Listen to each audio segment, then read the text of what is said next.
Also, there have been numerous reports about Robert Saleh being escorted out of the building yesterday. And a couple of different reporters said that there's a security guy who walked Robert Saleh to his car, which is protocol. It's not like they were forcibly moving him from the premises or anything of that nature. So that's Rich Cimini, who covers the Jets. I think at first we thought, oh my gosh, they're escorting him out, as much as we fired you and this is what protocol is. It sounded, I think, worse than, oh my gosh, what's he going to do? Are they going to make sure he doesn't have a confrontation with Aaron Rodgers? I think it was just, and now this happened to a couple of friends who left ESPN and they told management they were taking another job. They were escorted out of the building. A little bit different here. This is the head coach. This is the head coach, and maybe it's just protocol. You walk him out. It sounded a little bit like, oh my God, they're forcing him out, or you got 4 armed guards with him. It was, hey, we're going to walk you out to your car. I don't know if they were worried about him stealing secrets. Like, what secrets could you possibly have? And if you had secrets, wouldn't you have used those to keep your job? Hey, whatever you do, don't take the offensive game plan out of the building. No, please take the offensive game plan out of the building. Walk me through this. How did we get to this point where the Jets do something they haven't done since the mid-'70s, and that's fire their coach midseason? Not even mid-season. Not even exactly to early October we're at. And I think that's why there was a feeling of shock yesterday from everyone, the fan base, people in the building, and obviously people following and covering this team. And it's shocking, not because Robert Saleh was fired. I don't think anyone was stunned by that. It's just, of course, the timing of when this went down, as you know, they lose to the Denver Broncos and lose to the Minnesota Vikings in London. So the way it was explained to me after collecting some information yesterday was, Woody got back to the States on Monday, made a few calls to people with the Jets organization, didn't tell anyone that this is what he was definitely doing, but definitely came across annoyed, bothered, angry. And I had heard that he had felt that after the Broncos loss at MetLife Stadium in the rain when they lost to Bo Nix, that he was not a happy owner after that. So it didn't help that they had that long flight home after losing to Sam Darnold and the Vikings. So the conversations he had with people in the Jets front office, as well as Aaron Rodgers, he did not tell them, from what I understand, I am coming into the office tomorrow to fire Robert Saleh. He just told them that he was considering it. So Tuesday morning, he showed up into the office and had that direct conversation with Saleh that he's going to be moving on from him. And Saleh attempted to lay out a bit of a case. I've got a top 5 defense. I've got a top 5 special teams unit right now. We could potentially be first in the division, depending on what we do on Monday night. And Woody Johnson just believes that if they don't make this change right now, that this entire season's going down the drain.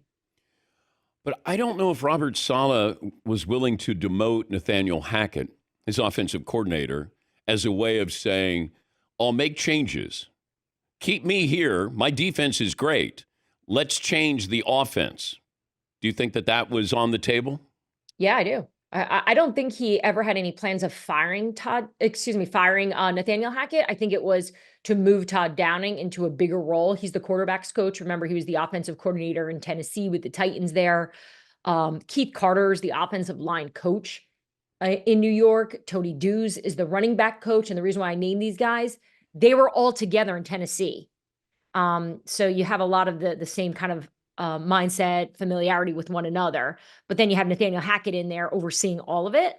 And so I think the thought from Saleh's side to it, and even perhaps the rest of the coaching staff, which we will see over the next few hours, if they decide to do what I think Saleh wanted to do here, which was promote Todd Downing to have a little bit more offensive responsibility, play calling, and pull Nathaniel Hackett back.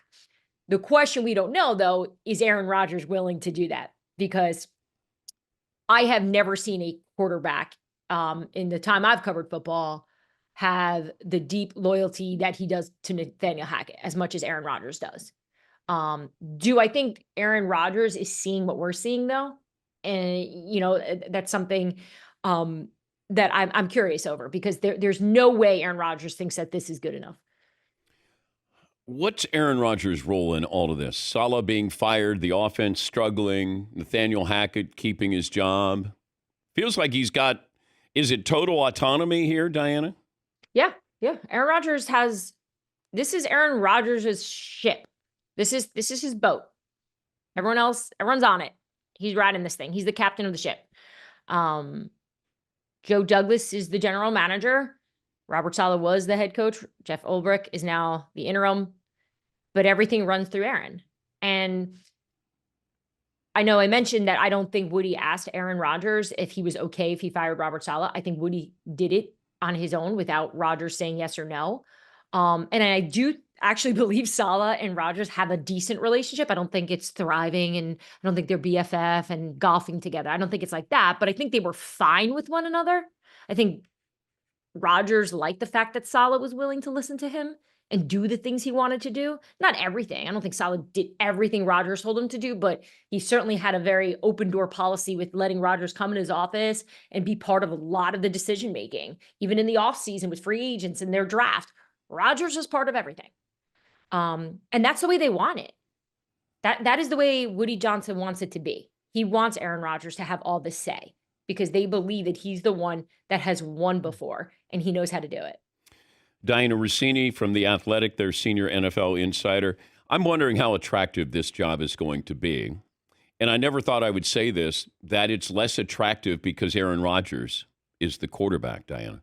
And no, it is a great thought, because I've been digging on that, since Saleh was fired yesterday. All right, well, what's the long-term plan here now? What do they want to do? Let's say, look, I hope Jeff Ulbrich steps in here and turns this thing around for them. I hope he's the guy. I hope they go, oh my gosh, he was here the whole time. We just didn't see it. But we know how this works. It's probably not going to be the case. I also think he has a really uphill battle here to try to sort out how he wants to do it and be part of this defense that's been remarkable, but also fix the offense, because we all know that's the problem. Rodgers hasn't been great. He's had little snippets that we've seen. So who wants to work for Woody Johnson? That's going to be the question. And, the names that are floating around are of course the coaches who are available and highly respected around the league, like a Bill Belichick, like a Mike Vrabel. But these are two head coaches, in my opinion, or candidates that are going to have choices. So they're going to probably want to work for an owner that they believe knows what they're doing. And historically, I think we have a lot of questions about what Woody Johnson's doing. So I think we should probably put to bed the Bill Belichick to the New York Jets conversation. I think it's a fun idea. I think it's sometimes humorous, obviously, with knowing the way it ended with Bill Belichick in New York. But Bill Belichick wants to work for a really good owner, and I don't believe that he thinks Woody Johnson is. Are the Giants in a better situation than the Jets are? I was thinking about that this morning. I live in the same neighborhood as Joe Shane and Brian Daboll, and I always hope I run into them at the coffee shop, because I've seen them there before. And I was just thinking, man, they must be sitting here like, God, this is great. Like, no one's looking at us. We won in remarkable fashion. Daboll's coaching his butt off. Daniel Jones looks spectacular. I don't know what world we're in, but good for the New York Giants right now. I do appreciate, I know Saleh and Daboll have a really great relationship. They talk a lot. And look, there's no way Brian Daboll's not looking at the situation going, this could have been me this week. If they lose to Seattle, and look, I don't think Mara is going to move as fast as we see Woody move on a firing, but I don't think anyone in New York and the Giants organizations feels comfortable. Like, no one's sitting there going, we're coming back next year. Not yet. But obviously getting a win, being the winners of New York for right now, it's got to feel good. Do you think there'll be another opening this season or another firing? Across the NFL? Yeah, during the season. Oh, yeah. There'll be. Because, Dan, you know how this works. Once a team sees one go down, it's like, whoo, let's open up the floodgates. Like someone's like it let it's like kind of like it also plants the seed too of yeah, I can fire people during the year. So I think we're just getting started. It's just early, which is why it is hard to have that conversation of what are they thinking for next already because this is early. I haven't covered a firing of a head coach this early in the season in a very long time.